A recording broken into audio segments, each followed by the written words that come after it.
It's transfer deadline day. Oh my God, we all love transfer deadline day. And notoriously, Liverpool tend not to. Hang on, I haven't actually put it up yet. I need to. Where are we? There we go. Happy deadline day, everyone. Thank you very much for tuning in to Anfield Index here today to discuss Liverpool's transfer dealings on the Daily Red podcast. Please make sure to click like and subscribe. Go watch the last stream of Dave, talking to Dave Lynch. It was incredible. Great listen. And yeah, we've got plenty to discuss. It's been a mental few days for Liverpool. Cody Gakpo on a new contract. Beating Arsenal at Anfield with one of the best free kick goals you're ever going to see. And of course, all the latest and breaking news regarding Alexander Isak, the topic of conversation that's been thrown around day after day, week after week, month after month for what feels like an eternity, is finally coming to a close because Liverpool have officially agreed a fee, and this is actually official, this is genuine, this broke last night, have agreed an actual fee for Alexander Isak from Newcastle. This is not speculation. This is no longer rumour. This is no longer, this is in discussion. This is in talks. This is full on. Liverpool have bid for Isak. £130 million is the offer that has been accepted by Newcastle United. Liverpool are here destroying rival clubs, destroying title contenders, destroying Champions League qualification for other teams. We are going out and systematically destroying the Premier League from the inside out by taking the best players. And I know that it's hypocritical. We give City grief for it, and Chelsea and Arsenal in the past, blah, blah, blah. I don't care. Alexander Isak, one of the most sought-after strikers in Europe, one of the best strikers on planet Earth, is coming to Anfield. He's having his medical today. A long-term contract has been agreed by according to Fabrizio, for months now, and we've kind of known about that. We've known that he's always wanted to come to us. We've known that we've always been there or thereabouts for him. So massive, massive news, this. And it says at the bottom, it was always only Liverpool for Isak. So following in the mantra of Van Dijk, so to speak, in that regard. And look, this is, there's no words that you can use to describe this transfer. It's been a saga unlike any other that I can think of. This has been a whirlwind. Jude Bellingham wasn't this bad. Tchouaméni wasn't this bad. Like there's no comparison to how much this has dragged out through the weeks.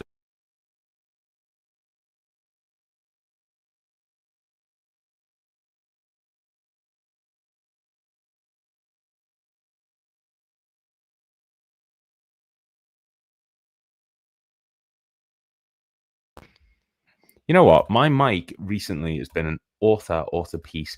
But yes, it got to a point where we didn't know if this was going to happen, if it wasn't, if everything was going to go wrong, if we were going to end up in that sort of Jude Bellingham situation again, or the Tchouaméni situation again, or Ronaldo from years ago. All these players that we almost signed, like Vidic and Fabregas and Alexis Sanchez and what have you, we're actually getting them. We're actually getting our top target. We're getting Alexander Isak, and it's a huge, huge addition to this squad. Based on what we saw against Arsenal yesterday, attacking-wise, pretty poor from Liverpool. It took a Szoboszlai free kick, which was otherworldly levels of, outrageously good. The last player to actually score a free kick for Liverpool beyond Trent Alexander-Arnold was James Milner back in 2016. That's how long it's been since someone has stepped up to the mantle and took a free kick goal for us, scored a free kick goal for Liverpool. James Milner 2016 was the last player to score a free kick for us beyond Trent Alexander-Arnold. That's how mental it's been. And Szoboszlai touched on that. But anyway, we lacked attack and threat at points. Salah was off it again. Gakpo was off it again. Ekitike was pretty anonymous. Imagine having Isak now that we can bring on and rotate with and just add that extra dimension to our attack and our threat. What a signing it's going to be. It's a lot of money. We know this. It's a huge, huge, vast amount of money. But it's for someone who's worth the money. It's for someone who's absolutely guaranteed goals. It's for someone who contributes to the overall play of Liverpool. Like if I can show you here. So if I share my screen. I've got some of Alexander Isak's stats, and this is from the past 365 days. Now, I understand that he's not featured in the first few matches. I understand that there's a lot of different connotations to this, but we're talking about Hugo Ekitike as being one of our most progressive players in the front line, someone who can come deep, provide for Salah. He creates his own play. That second goal he got against Newcastle, the second goal, he started that movement. He came deep and set up play for it.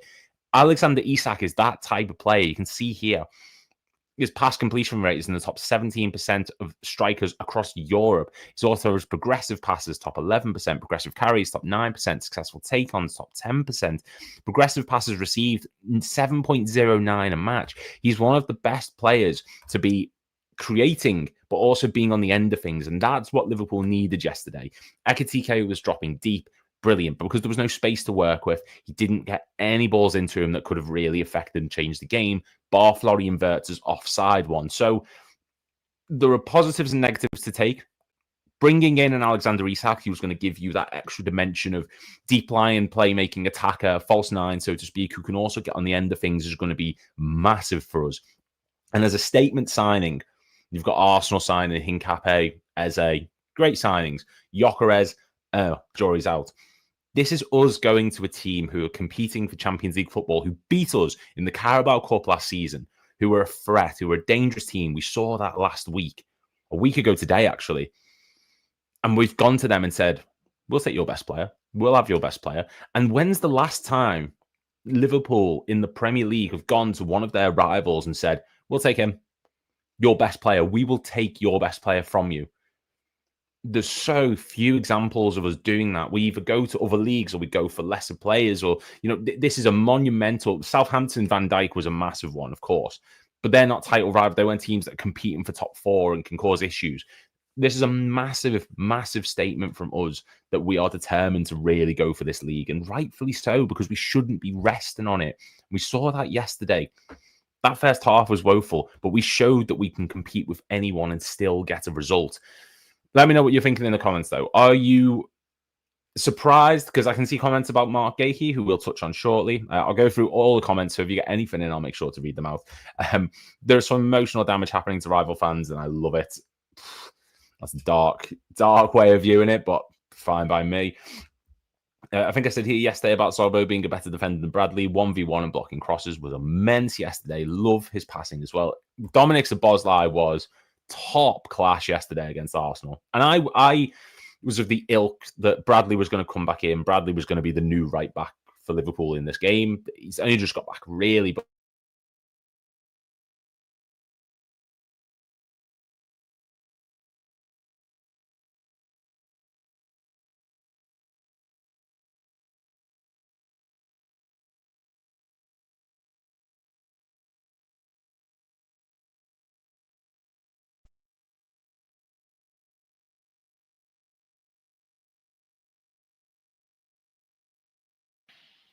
my mic is really irritating me. I don't know what's going on.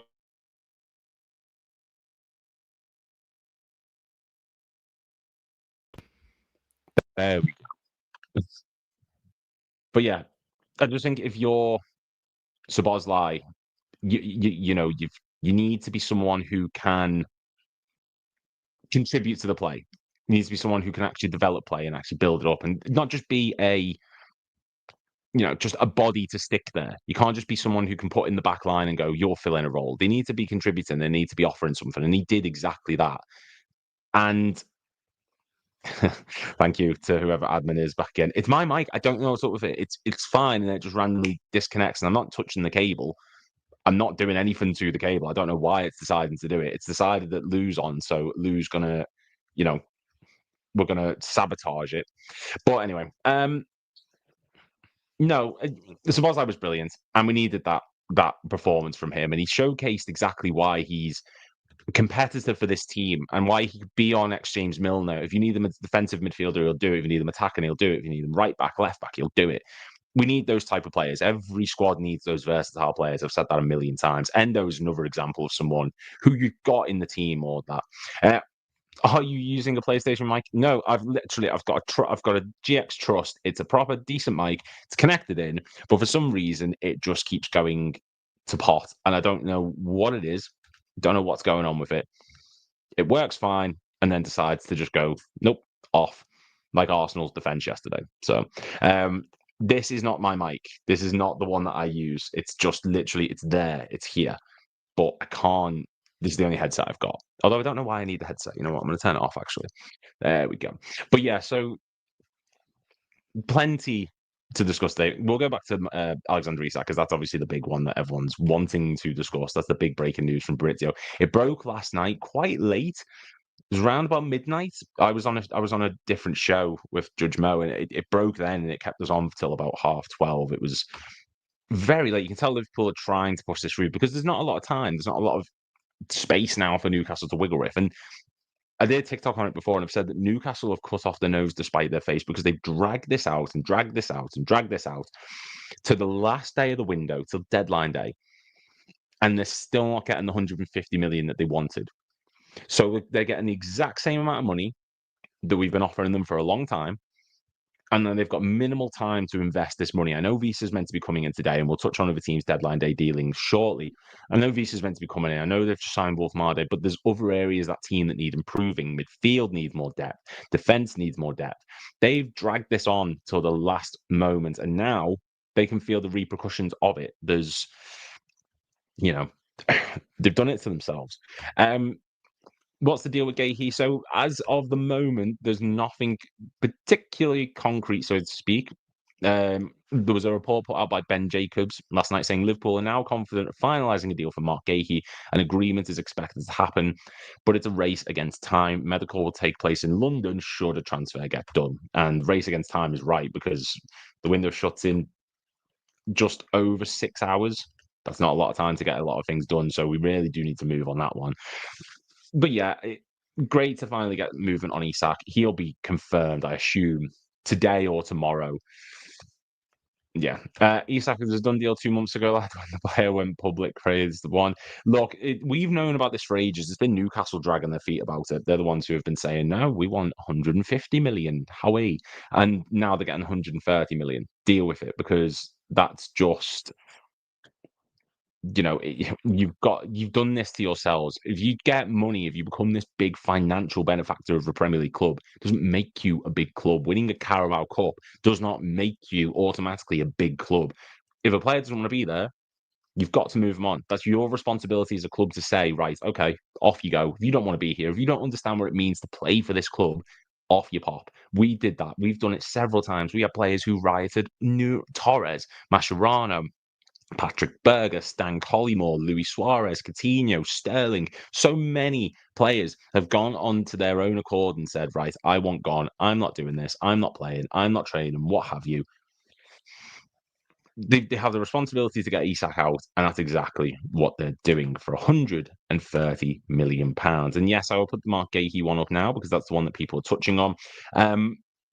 Yeah, Liverpool are now confident of finalising a deal for Mark Guehi. I think we've been confident on this for a while. It's only a few million that's the difference. I think it's the add-ons of 5 million, around that mark, that people are sort of messing around with. Palace counters last night, 35 million plus 10% add-ons plus 5% sell-on clause. That's not bad. Hughes wants to win every deal. Get Guehi done. Yeah, get Guehi done, especially if all this Joe Gomez news is to be believed, that he could still leave. And I do not want in any way, shape, or form for Joe Gomez to leave at this point. In that match yesterday, he won more aerial duels and put in more clearances than any other Liverpool player, and he was only on the pitch from the 79th minute. Like, it's a no-brainer to keep him. He's depth. He's an option. Why we're bringing in Guehi to add to our depth in the back line? So then, by bringing him in, we're then going to flog Gomez. No, Gomez will stay. I think Gomez has been told, look, you are important to this back line. We saw Konate yesterday. It's just cramp that he got, by all accounts, according to Slot. Not an injury. But that's how quick it can turn. That's how quick the tide can turn, and suddenly injuries will take their toll. We need depth, and getting in Mark Guehi and then flogging off Joe Gomez is not the right option to do. That's not the way to add depth to your squad. Jacobs Ben, Liverpool confident of finalising a deal. Look, there's a real fear that Oliver Glasner could walk if the deal is sanctioned for Mark Guehi to leave against his wishes. And Benji, because Liverpool are not confident of finalising a deal. So at the moment, we're confident, but there's no guarantee that this is going to be done. And over the days, I've sort of flip-flopped between I think Guehi's going to get done and Isak wasn't. Then I flip between the other way around and then back and forth again. And now Isak's fee is agreed. Guehi's still in discussions. But if we can get both of them, what a window that would be. That would be one of the greatest windows. Guehi, Frimpong, Kerkez, Mamadashvili's coming as the backup. You've got Wirtz, you've got Ekatike, Isak. Like, what a transfer window that is. And this is something that Liverpool haven't done enough of, where when we're on top, we strengthen. We don't do that. Notoriously, Liverpool do not do that. We always seem to play it safe, don't produce a lot of expenditure. The season after we won the Champions League, we signed Harvey Elliott, Sepp van den Berg, Adrian. The next season where we won the Premier League, we signed Kostas Tsimikas, Thiago Alcantara, and Jota. Yeah, decent players, good players. Jota, of course, but it wasn't what we necessarily needed at the time. Thiago was very injury prone. Kostas was a backup left back. Could we have not pushed on? Could we have not signed other players? I don't know. I do not feel comfortable, mate. I hope that's not me. But I see what you mean. I hope Edward steps in and we get Guehi. I think if Gomez stays fit, we don't need Guehi until next season. I disagree. Like, look, Gomez will get injured at some point. Canate will get injured at some point, and then your backup is Wataru Endo. And no offense to Endo, I think he's a brick shit house, but you can't have him as your out and out centre back third option. If Gomez stays fit, it's a big if, and it's an if that won't happen. Gomez will get a knock. Canate will get a knock. It's just going to happen. We need depth, and that's why I don't think the idea of bringing in Guehi and getting rid of Gomez makes a lot of sense. Hughes may tell Palace 35 million flat, take it or leave it, and Palace may think they have a chance to make Europa League, and keeping Guehi may make sense for them. How are we doing, boys? Feel like Guehi ain't happening. We got Leone also. I forgot about Leone. I'm not going to lie. I completely forgot we signed Leone. If we can't get Guehi, we need to pivot and get a body in. This is what I was saying about Isak for a long time. If Isak wasn't happening, I said that we needed a contingency plan, and that's exactly what we need with Guehi. If Guehi isn't coming in, there's got to be someone else that we can bring in. Gomez is an awesome player, though, but it's just his fitness. Yeah, look, Gomez yesterday against Arsenal, 7 clearances, 3 aerial duels won, more than any other player on Liverpool's team. And he was only on the pitch for 17, 18 minutes. He's a monster. He's physical, he's good in the air, he's capable on the ball.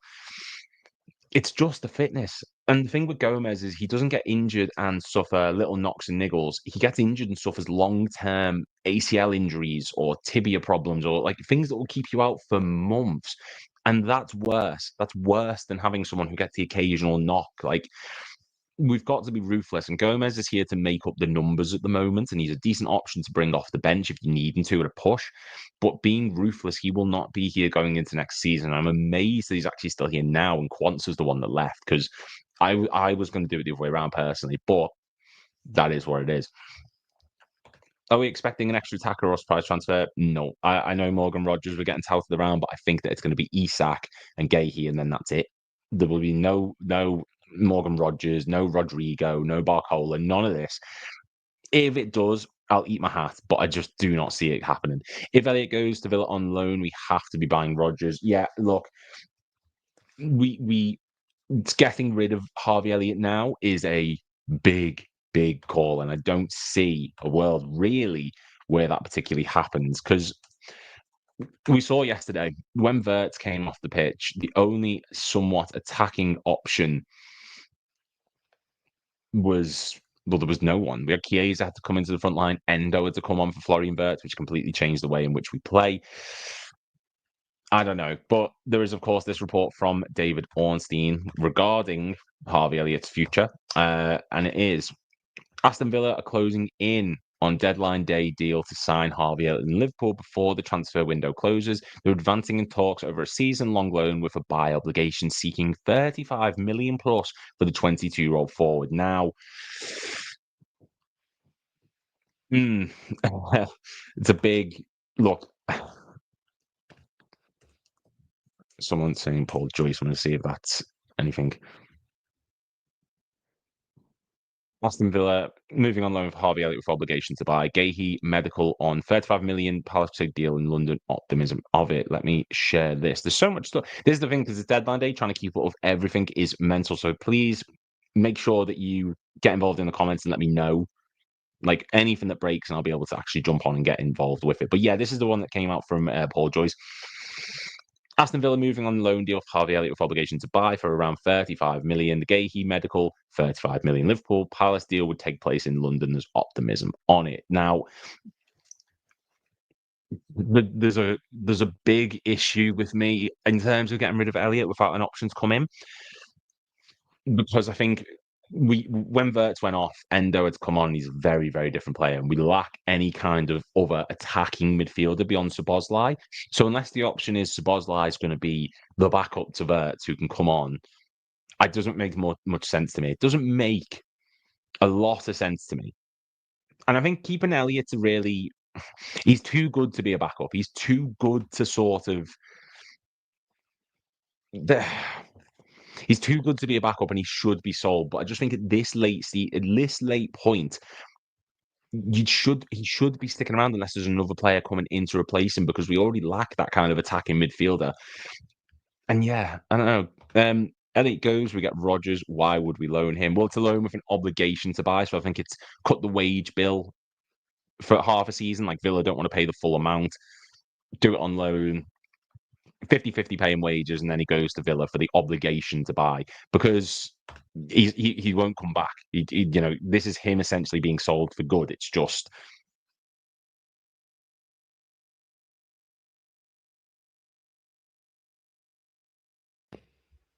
there we go. There we go. Yeah, Elliott looking like he's on his way to Aston Villa. Big move for him. I think he'll thrive in Villa. I really, really do. I think he's going to have the freedom to really operate behind Watkins. I know they've been piss poor the first three matches, Villa. Not scored a goal, got beat by Palace 3-0. But he's got a good system there, good players around him. I think when Guesson, when Watkins, when they all start feeding off of the ability that Harvey Elliott's got, they will push. That's why he starts to bust like over Bradley at right back. I'm not going to argue with it at the moment. Jones' best position is attacking midfielder, isn't it? I personally don't think it is. I think Jones is better when he's a little bit deeper. I just think when he's got the ball, Jones, he slows down play and he plays that sort of Jordan Henderson role of, look, if we're under the cosh, like we saw against Arsenal yesterday, kept his composure, kept us cool, made sure that we kept hold of the ball at times where we needed to. He wasn't rash, he wasn't irrational, wasn't trying to bomb forward. And I don't think Jones contributes as much in an attacking sense as people maybe think he does. He can score a goal, but I prefer him when he's just on the ball, slow and play down a bit. In moments where we need to, like we saw against Newcastle, dictating a bit of play, just keeping things calm. I don't like seeing him push too far forward, and he gets stuck into a tackle as well. So defensively, he's not awful, to be honest. Sobo's our right back for the next 2 months. That Frimpong is out for 2 to 3 months. I'm not going to complain. Would Elliott have done more or less than Vert had he started the first few games of the season? It's a really good point, because yeah, what's Vert done in these first few matches that Elliott couldn't have done? And I understand that that's just teething issues, and he'll fit in and he'll actually get game time and stuff like that.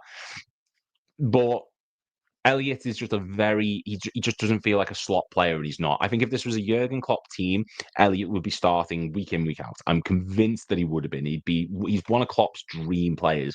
Presses, good technical ability, capable of scoring a goal. We saw that against PSG last season.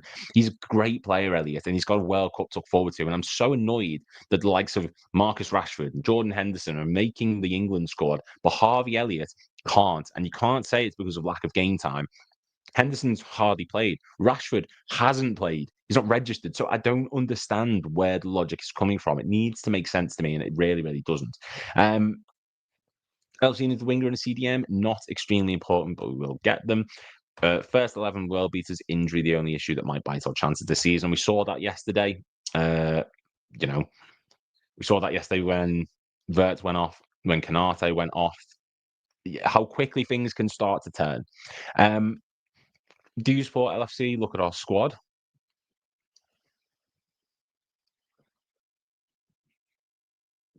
think I do. I hope I do. Fucking if I've been supporting the wrong club, then Jesus. But yes, I do indeed. I do indeed. Don't worry. Um, One position we never buy a backup for is right wing for Salah. I think if Salah had competition, it would push him more. I think that's maybe why Chiesa was brought in, but at the same time, I think Chiesa was brought in just because you know you could see someone that you could buy for dirt cheap and flog for a stupid amount of money. So that is what it is. Trying to keep up with everything. I couldn't do Fabrizio's job. I really, really couldn't do Fabrizio Romano's job of like constantly being talking to people. Bear with me.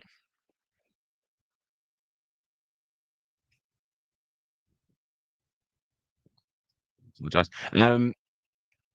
But yeah, there's a lot of people saying like Harvey isn't going anywhere. 35 million is a joke for Elliot. I kind of agree. I think in this modern market, you can get a lot more money for Harvey Elliott. I don't think he's particularly look, he's a great player. He's a good player, Harvey Elliott. And I think if he goes to a Villa or if he went to a Brighton or if he went to someone of that ilk, like we see with Jack Grealish now at Everton, if he was given the freedom to really express himself, if he was given the ability to really just say, right, go out there, make something happen, get a game on, I think he'd do great. And that's exactly what he's going to do at Villa. And I think this is a good push for him to make the England squad, which needs to be done. It's a World Cup year. He's a talented player.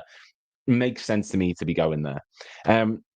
Harvey ain't going nowhere if we do not get another winger, but Harvey's not used as a winger. So I don't know. Because Chiesa's been performing, I suppose. In that game against Bournemouth, he's had a good few moments, made the space against Newcastle.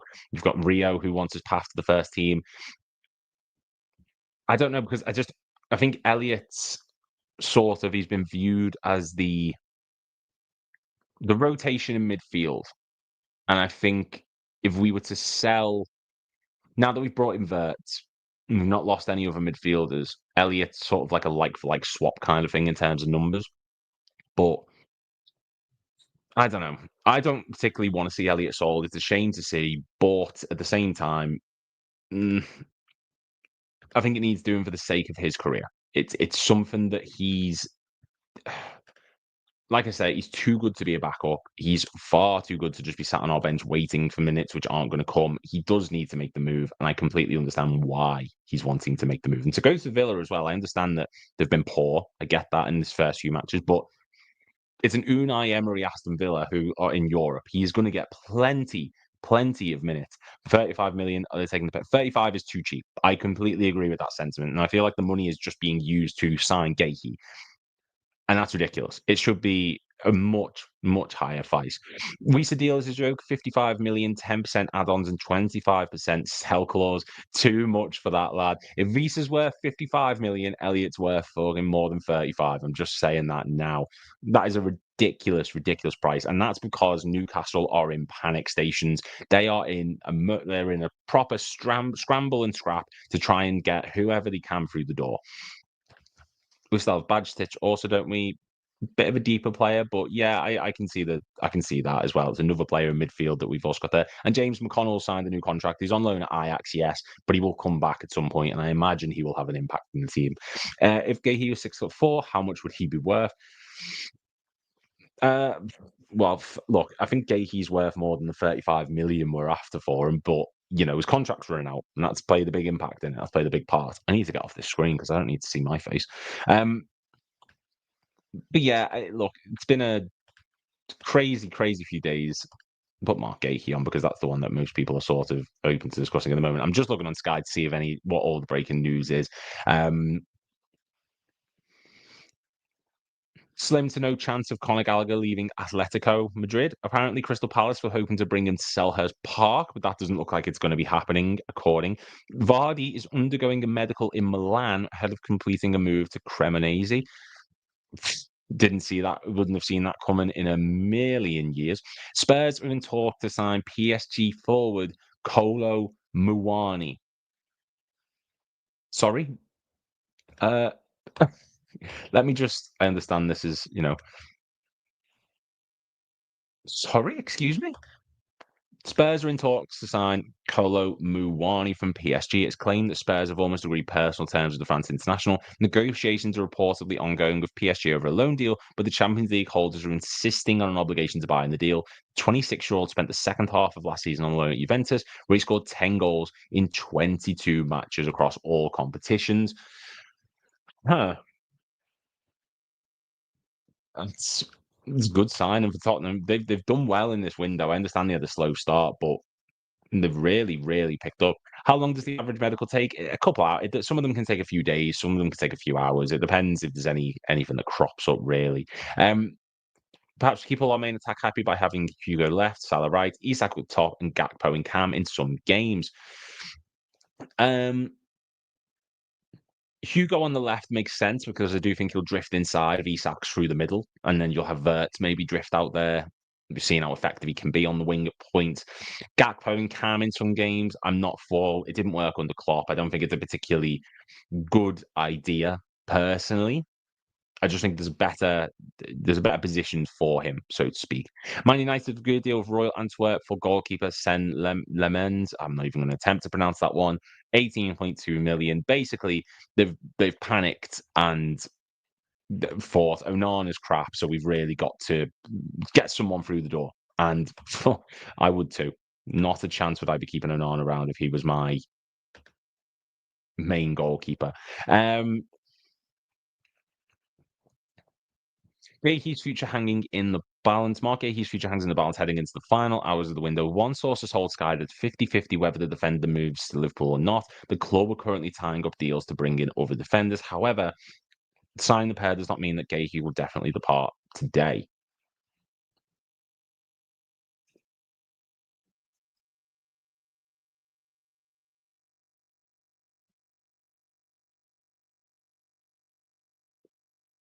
I apologise. I'm going to take that one off. And then we're going to go.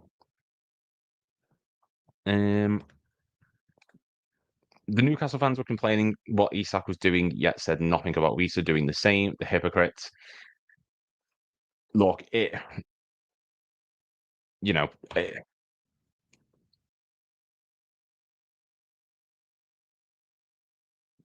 sorry, I'm just very focused. Foaming. No, look, no football fan is going to be happy with transfers like this. No football fan is going to be thrilled with losing players. We're hypocrites. Football fans are hypocrites. We're giving Isak so much like praise for what he's doing at Newcastle, but then we had Trent doing what he did to us, and we weren't happy about it. That's just football. That's the way it is. But at the end of the day, I don't really care because we're signing Alexander Isak, and that's how we'll shoot off. That's how we'll end this. Liverpool, £130 million transfer fee, a record move for the Premier League. Alexander Isak's medical is today. Alexander Isak's medical is happening. Long-term deal. One of the best strikers in the world is coming to Liverpool. Make sure to click like and subscribe, guys. I'm going to be doing these for the next few days. There's a lot that's been going on this one today, so that's why it's been sort of difficult to keep up. And I apologize for the microphone. I will get this all sorted. I'm professional. I swear that's why I'm on Anfield Index, the best YouTube channel for Liverpool content. There is no doubt that you should be subscribing. Make sure to get involved in the comments and let me know your thoughts. And if you wouldn't mind, guys, if you want to check out any of the other work, go to AnfieldIndex.com, go to the Substack. It's plenty and plenty of other content there. Thank you guys so much for watching, and I will see you all tomorrow.